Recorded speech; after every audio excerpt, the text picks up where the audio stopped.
Hi everyone, I'm Gakhar, life insurance and investments advisor. Today I have an opportunity to bring Doug Paton from the Edge Benefits for my viewers. Doug has been in the financial industry, in fact in the insurance industry for the past many years, and since past 3 years he's with the Edge Benefits. Doug is working as a sales consultant and he helps the advisors frame the right products for their clients. The Edge Benefits has huge variety of disability products and many other products for different professions. I would like to connect straight with Doug here, and I would like him to express it to my clients how Edge Benefits can make a difference in their insurance portfolio. So let's connect with Doug straight. Hi, Doug. How are you? Hi, Sim. I'm doing well, thanks. How are you doing? Thank you so much. I'm doing very well, and I thank you for coming here for my viewers. And during this pandemic time, I think this is the best thing that we can do. We can bring you straight to our viewers through these Zoom meetings, and I think that really adds a lot of value for the clients as well, right? Absolutely. Thanks for having me. Yes, thank you. So, Doug, I would like you to tell my viewers what exactly is disability insurance, because a lot of times people ask me difference between critical illness and disability, and Edge being the main one of the main insurance companies who specialize in disability insurance. So if you want to tell my viewers what is disability insurance and why somebody needs disability insurance. Yeah, it's a good question, and you're right. There's a lot of confusion out there, and I guess what I try and talk about it, I try to just simplify it down to what I think is the most important thing with disability. What you're really trying to protect against is that if something were to happen tomorrow, say a client were to get injured or to get sick, and not able to go to work and earn the same paycheck that they would normally, how much money is going to show up in their bank account from other sources, right? If there's some other, whether it's government benefits or if there group disability coverage or something else like that, how much money is going to show up in that bank account every month? If there's a gap between that amount and the amount that person would need at the very minimum just to pay their bills and get by, then that's an opportunity where obviously we want to be able to protect that client, make sure they've got, no matter what happens, that they've got some money coming in regardless of anything else that could happen. And that's where I see the importance of it. There's a lot of other stuff that goes into it, but just at its core, it's meant to replace that paycheck or that monthly amount of income for somebody that doesn't have it coming in for whatever reason. That's great. So is there any particular profession that Edge Benefits specializes in? Like, there are doctors, there's lawyers, and then at the same time, there are plumbers, there are truckers, truck drivers. So they're all different professions. So where does Edge stand exactly in terms of providing disability insurance? What is your course? Yeah, Great question. Our target market has always been self-employed individual, a lot of small business owners, and generally we look at kind of the blue and gray collar occupations. So some of the occupations you mentioned that we do a lot of business with, truckers and people that are in the trades, people that run their own small business, whether that's, small is a relative term there, whether that's just them individually or them and, let's say, for example, 10 employees or something along those lines. But generally what we find, kind of relating it back to that, my previous point, is that those people that are self-employed typically don't have any money coming in if they get hurt or if they get sick. So that's really the target market. It spans to a whole bunch of different individuals when you talk about just self-employed across the board. But those are some suggestions. More of your manual labor, your blue collar type of occupations is really where our product shines.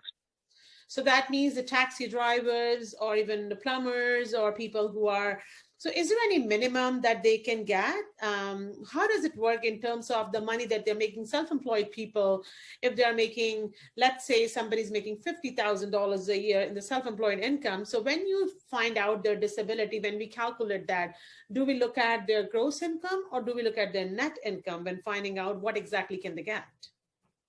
Yeah, it's a great question. And I'll never forget, probably early on in my career, I met with a board of real estate agents. So obviously, most of them being self-employed, kind of a prime candidate for somebody who, runs on commission and would need some sort of protection if they couldn't go to work and they weren't able to get those commission checks.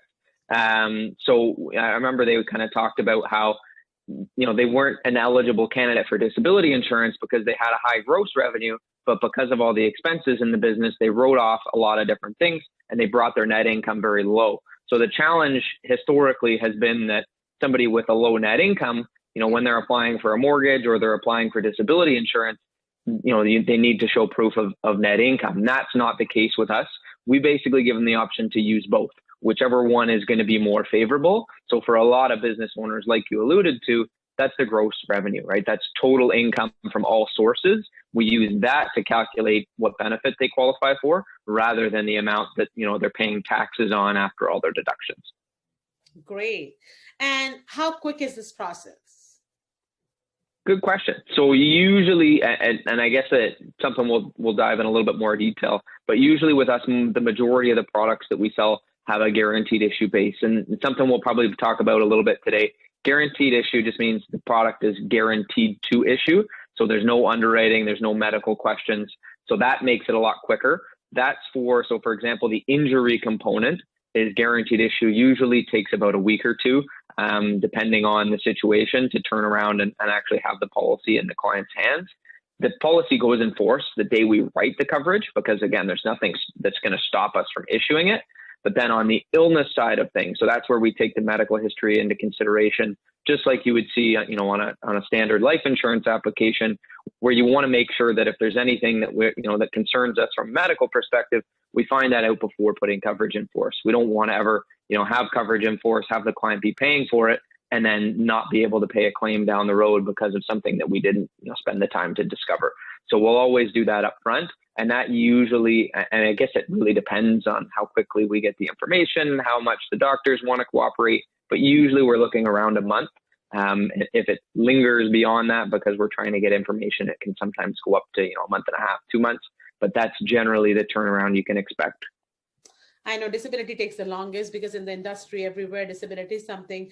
But would you like to tell everyone how long can they buy the disability coverage for? Because can they buy it if they get disabled for 1 year, 2 years, age 65, 5 years? What are the different options for my viewers? Yeah, for sure. Thanks for kind of leading into that. It's so a couple different options with us. Obviously, the longer that the insurance company is potentially on the hook to pay, generally that increases the premium. So there's a lot of different options there. We have either what we call a 2-year benefit period, 5-year, or we would pay all the way to age 70. So that was something kind of new to the industry. Obviously, that's the most comprehensive and something that generally we're going to recommend for most clients. That way, no matter what happens, if you're off work for any extended period of time, you've got that paycheck or that amount of income coming in every month, potentially all the way for the rest of your career. That sounds so good. So that means what you're saying is that self-employed can buy it on their gross income or their net income, whichever one they want to go with, and they can take the coverage all the way till age 70, right? Exactly. Yep. Now my question is that, which might be the question for many people, is that when is the financial underwriting done for this? That is a question which good. But yes. Yes. Good question. And I guess part of the reason that we specialize with self-employed is because we know there's an opportunity there to help those individuals. But when we look at their income, one of the things that we see most often, and kind of why we came up with that whole option to use gross revenue in the first place, is that a lot of self-employed individuals, their income level fluctuates, right? And this year is probably a prime example of that. They may have been making, a significant amount of money for the last 4 years, and all of a sudden their income dropped this year. So in our case, we're always looking at the financials at time of claim. So it's not something that needs to be provided up front, because that income level can change. And it's something that, realistically, we should be reviewing with clients on an ongoing basis, just to kind of see if their income level has changed, because that impacts multiple things down the line of financial planning. If the income has gone up, then we need to account for that. If it's gone down, then we maybe don't need as much coverage as we had in the past. So we can actually drop some of that off if we don't expect that income level to recover or go back up anytime soon. So the short answer is once something happens, an injury or an illness, the client would provide us financials for the last few years. We'll look at either the last 6 months worth of income, the last tax year's income, or the best 2 out of the last 3 years on the plan. So that way, kind of no matter what's happened, as long as they've had a close level of income to what they purchased for the last year or 2 years, somewhere in there, then we can make sure that they qualify for the full amount. That is so good. That gives them various options to choose from. Wonderful. So now I know Edge has a lot to offer, and there's so many things that I want to ask you. We are short of time, but I would like you to definitely show some light, in fact, throw some light on your health and dental plans, because a lot of self-employed people do not have them because they're self-employed. There's no employer to pay to them. They're self-employed.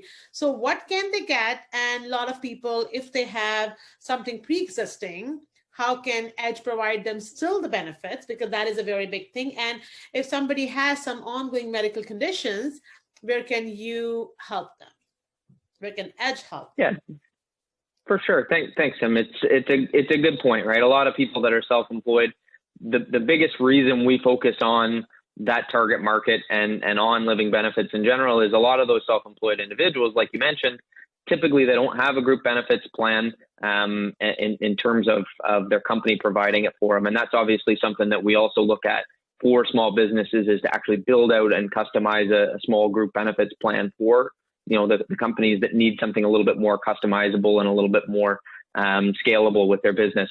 But typically that means they also don't have any group benefits, right? So not only are they missing the disability, like we already talked about, they're missing coverage for prescriptions and dental and vision and massage, physio, chiro, all that fun sort of stuff. So one of the things that we also have, and that's been kind of gaining a lot of traction over the last few years, is a health and dental plan for any individual. So just themselves, or them and their spouse, or just a child, or the whole family.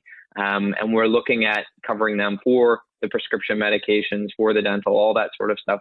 The way the plan works with us that's a little bit different is, like you alluded to, somebody who has pre-existing medications, typically in the marketplace, they wouldn't be able to get coverage for those. And that insurer would exclude the medications that they're already taking. So that's something that obviously we've come up with a little bit of a different focus. Again, coming back to that guaranteed issue theme, we've come up with a health and dental plan that doesn't have any underwriting, guaranteed to go in force. The coverage generally always starts on the first of the following month. So it's quick in terms of the turnaround, and there's no waiting period. So that's something that's a little bit different. Again, we're not going to exclude things.